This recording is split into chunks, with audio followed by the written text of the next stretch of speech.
আসসালামু আলাইকুম viewers, bird সিনেমার পক্ষ থেকে শুভেচ্ছা ও স্বাগতম। আশা করি সবাই ভালো আছেন। ভিউয়ার্স, আজকের ভিডিওতে আমি আপনাদের সাথে আলোচনা করব যে আপনার পাখি যখন ডিম দেয়, তো ডিম দেওয়ার ৬-৭ দিন পরে যখন তা দিবে, তা দেওয়ার ৬-৭ দিন পরে আপনার পাখি ডিমের থেকে বাচ্চা ফুটবে কিনা বা ডিমটা ফার্টাইল কিনা, ডিমের ভিতরে বাচ্চা আছে কিনা সেটা কিভাবে বুঝবেন।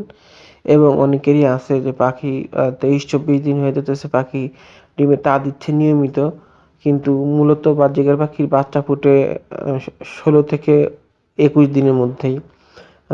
মিনিমাম ম্যাক্সিমাম ক্ষেত্রে আপনার ১৮ থেকে ২১ দিনে ফুটে, তো অনেক সময় ১৬ দিনে ১৭ দিনেও ফুটে। শীতকালে একটু সময় বেশি লাগে। তো তারপর দেখা যায় যে অনেকেরই পাখি আপনার ২৩-২৪ দিন হয়ে যায়। সেক্ষেত্রে তিনি বুঝতে পারেন না এই ডিম থেকে কেন বাচ্চা ফুটতেছে না, বা ডিমগুলো নষ্ট কিনা বা ডিমগুলো ভালো আছে কিনা। তো এইটা বোঝার জন্য আপনার পাখির ডিম আপনি চেক করতে পারবেন, ডিম ফার্টাইল না আনফার্টাইল, অর্থাৎ ডিমের ভিতরে বাচ্চা আছে কি নেই। এটা আপনার পাখি ডিমে তা দেওয়ার ৬ থেকে ৭ দিন পরে যদি ডিমে চেক দেন, তারপরে বুঝতে পারবেন ডিমের ভিতরে বাচ্চা আছে কিনা।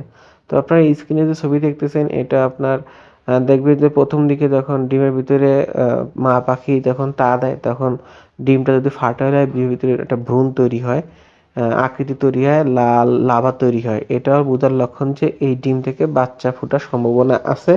এই ডিমের ভিতর থেকে বাচ্চা ফুটবে ইনশাল্লাহ। আর যদি দেখেন যে ডিম সাদা হয়ে রয়েছে, সেক্ষেত্রে বুঝবেন তো এই ডিম থেকে বাচ্চা ফোটার সম্ভাবনা থাকে না। তো ১ম দিকে এরকম হইলেও আপনারা ডিমগুলো ফেলে দিবেন না। আপনারা যখন ডিম দেখবেন যে পাখির বাচ্চা ডিমে তা দিতেছে, প্রায় ২৭-২৮ দিন হয়ে গেছে বা ২৪-২৫ দিন হয়ে গেছে, ডিম থেকে বাচ্চা ফুটতেছে না, তখন আপনারা ডিম চেক দিবেন।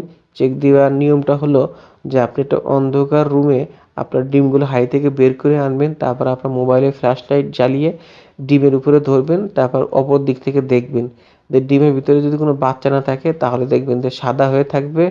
আর যদি বাচ্চা থাকে, তাহলে তার ভিতরে বাচ্চা দেখা যাবে। অনেক সময় দেখা যায় যে বাচ্চাগুলো মারা যায়।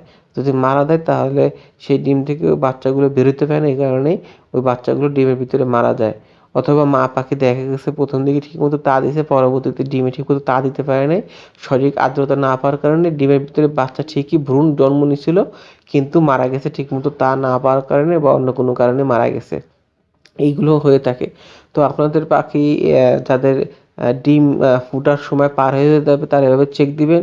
আর আপনারা যারা চান যে আপনার পাখি ডিম থেকে কয়টা বাচ্চা ফুটতে পারে সম্ভাবনা আছে, তো সেটা চেক করার জন্য ডিমে পুরোপুরি তা দেওয়ার পরে আপনারা ৬-৭ দিন পরে আপনারা দেখতে পারেন। তাহলে আপনারা দেখবেন ডিমের ভিতরে লাল লাল লাভা রগের মতো দেখা যাবে, সুতোর মতো দেখা যাবে, তাহলে বুঝবেন এই ডিম থেকে বাচ্চা ফুটবে। তো ভিউয়ার্স, এই হলো আপনার ডিম চেক দেওয়ার নিয়ম। ডিম ফার্টাইল বা আনফার্টাইল, এটাকে ডিম চেক দেওয়াকে ক্যান্ডেলিং বলে। তো আপনারা এভাবে ডিম ক্যান্ডেলিং করতে পারবেন। তো আশা করি এই তথ্যগুলো আপনাদের উপকার আসবে। যদি ভিডিওটি ভালো লাগে, অবশ্যই একটা লাইক দিবেন এবং আরও ভালো ভালো ভিডিও পেতে আমাদের সঙ্গেই থাকুন। আজকে এ পর্যন্তই। আল্লাহ হাফেজ।